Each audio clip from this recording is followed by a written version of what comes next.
Hello, I am xxoo and you are watching Roo's Musings. I hope this comes out today. It's just a bunch of jumbled thoughts in my head. We'll see how it goes. But it occurred to me the other day, inside of our American really wanting something for nothing culture. Do you guys feel like you relate to that? Like you want something for nothing? I feel like I relate to that. I was thinking about athletes and the idea of being in shape and recognizing that anyone who is in shape, and who knows what that is, that can be defined various different ways, did a lot to get there, which we all understand. So I think I knew that before this thought came into my head, and I was blown away by how hilariously silly I am.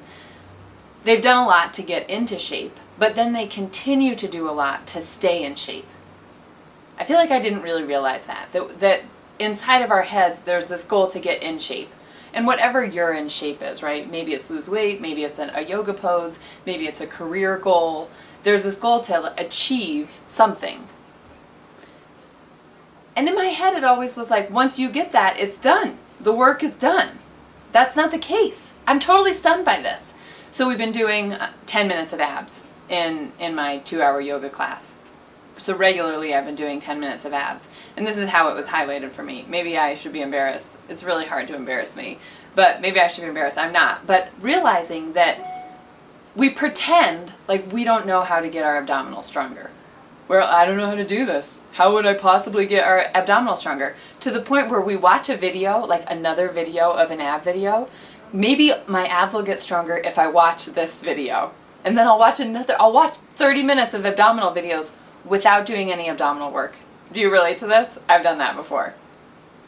So we act as if we don't know how to do it. I don't know how to get my abs stronger. You get your abs stronger by doing whatever. There's a trazillion abdominal videos that you can do. There's so many ab workouts you can do. So we've been doing 10 minutes inside of these 2-hour classes, so I'm probably doing it 2 to 4 times a week. And it's changed my abs. But here's the thing. They're not changed for good. They're only changed because I keep doing it. Did you guys know this? Am I dumb for not realizing this? That if you get, let's say for whatever, you get your perfect body. And I don't know, maybe you take a bunch of pictures and then you start eating your Cheetos again. I don't know how that goes to you, but we have to keep on working at what we want to achieve. There isn't this moment when the work is done. And I even think about this in terms of Beyonce. She's one of my that she works super hard to do what she does. Doesn't your brain want to say, oh, Beyonce is the way she is because she just is beautiful and can sing really well? That's it. She just wakes up beautiful and sings well. She works super hard to achieve what she's achieved, which is so much money I can't even fathom it.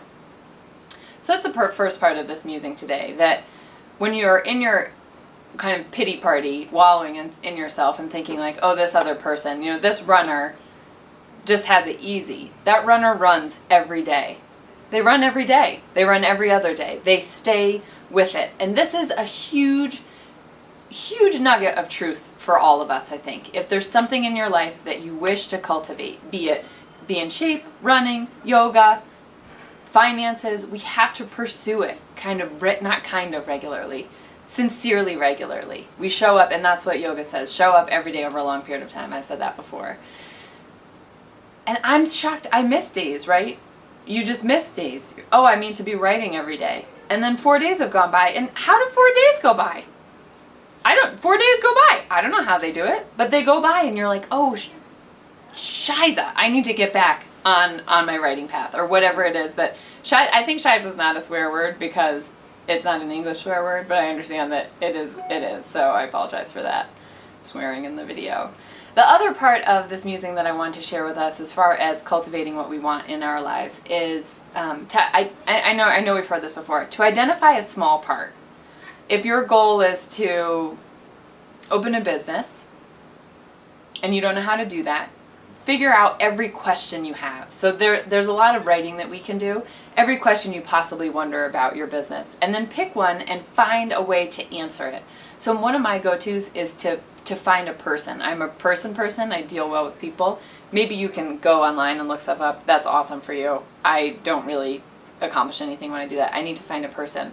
So that if you want to do ab work every day and you fail inside of yourself, as many of us do, to show up and do ab work every day, then you say, what do I need? What do I need to do ab work every day? I need someone to do it with me. So then you get on your little Facebook and you say, hey, Facebook friends, I want to commit to doing 10 minutes of abs 4 times a week. Who wants to do this with me? Maybe you can do it over Skype.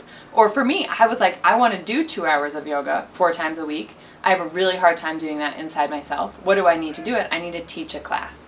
So I'll show up and offer this service to other people that I want.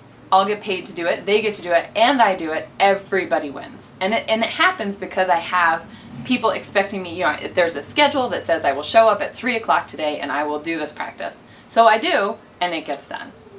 If I tried to do 4 2-hour practices a week by myself, it wouldn't get done. It just wouldn't. Maybe later, when I'm a more disciplined human being, it would get done. But you find a way to make it happen. What works for you? And you have to identify that inside of yourself. What works for you? And then how can you make that happen? A little step. Help from somebody else, or you write it down, or you come up with non-negotiables. One of the Handel method, who I know a little bit about, through Alina Brower, has consequences. It hasn't really worked for me. So you set up your goals, and then there's consequences for your goals. I think that's an interesting idea. Elena said every time she didn't want to yell at her son anymore, so anytime she yelled at her son, she had to drop $1 on the streets of New York. Which I thought was such an awesome idea. So you come up with consequences for yourself. But identify a little step that is doable. So identify what you need to do, and then get help with it, I guess is what I'm saying. I do well with help. I think most of us do well with help. That's my offering for you today. I will see you next week, please. So I know sometimes you watch these videos and you're like, oh, that's really good. And then you go on and watch some other video or some kitten falling downstairs. I don't know what you watch. But you can totally share this with your friends. It should be pretty easy, just a little click of the share. And I've been talking to people and they say they just don't do that, right? They're not Facebook people. They don't share. They don't like it. But I'm asking you from the bottom of my heart that if I can shoot these videos, you can say click, share, like. Yeah! I'll see you next week. Bye-bye.